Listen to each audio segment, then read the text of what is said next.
முருகா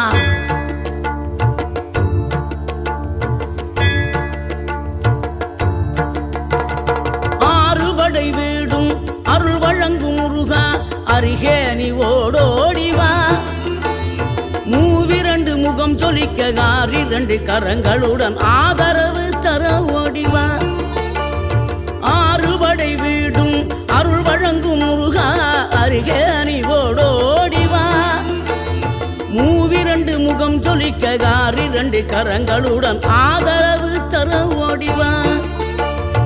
ஈசன் மகனே என்னை காக்க இங்க உனையன்றி வேறாரையா. நெஞ்சார நான் நினைக்க பஞ்சாமிர்தம் கொடுக்கும் ஒரு தெய்வம் நீதானையா. ஒரு தெய்வம்